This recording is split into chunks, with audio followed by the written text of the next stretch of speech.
வித்யா சாஸ்திர நேயர்களுக்கு என் அன்பான வணக்கம். இந்த பதிவில் நாங்கள் எப்படி முருகப்பெருமானுக்கு 48 நாள் விரதம் செய்கிறது என்று பார்ப்போம். 48 நாளும் சுத்த சைவமாக இருந்து பூஜை செய்ய வேணும். நீங்கள் என்ன வேண்டி முருகனுக்கு பூஜை செய்கிறீங்களோ அந்த வேண்டுதலுக்கு தகுந்த பாடல்கள் பாராயணம் செய்ய வேணும். உங்களோட வேண்டுதலுக்கு தகுந்த திருப்புகழ் பாராயணம் செய்யலாம். இல்லாட்டி அதுகள் தெரியாதென்றால் கந்த சஷ்டி கவச்சம் எல்லா பழங்களும் ஒரே பாட்டில் தரும்.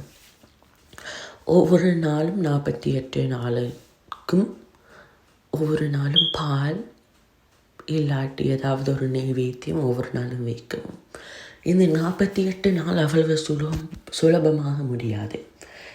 48 நாள் உங்களோட கர்மா குறைத்து முருகன் உங்களுக்கு நல்லது செய்வார். ஆனால் நீங்கள் 48 நாள் தொடர்ந்து இருக்க வேண்டும்.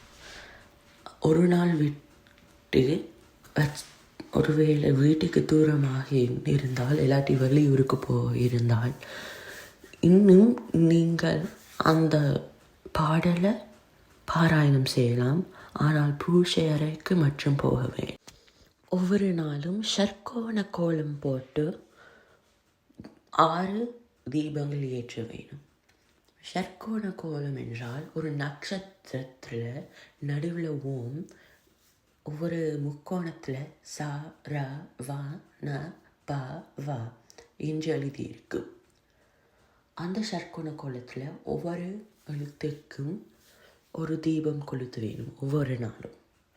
நீங்கள் இப்படி 48 நாள் விரதம் இருந்து சுத்த சைவமாக இருந்து முருகப்பெருமானுக்கு வேண்டுறீங்க என்றாலும் நீங்கள் நியாயமான கோரிக்கைகளையும் எது வேண்டும் என்றாலும் முருகப்பெருமான் உங்களுக்கு கொடுப்பார். அள்ளி கொடுப்பார் முருகப்பெருமான். ஏதாவது மந்திரமும் சொல்ல விரும்புகிறீர்கள் என்றால் ஆறுமுகம் அருளிடம் அனதிடமும் ஏறுமுகம் என்று மகாமந்திரம் இல்லாட்டி ஓம் சரவணபவா தினமும் சொல்லலாம். நன்றி, வணக்கம்.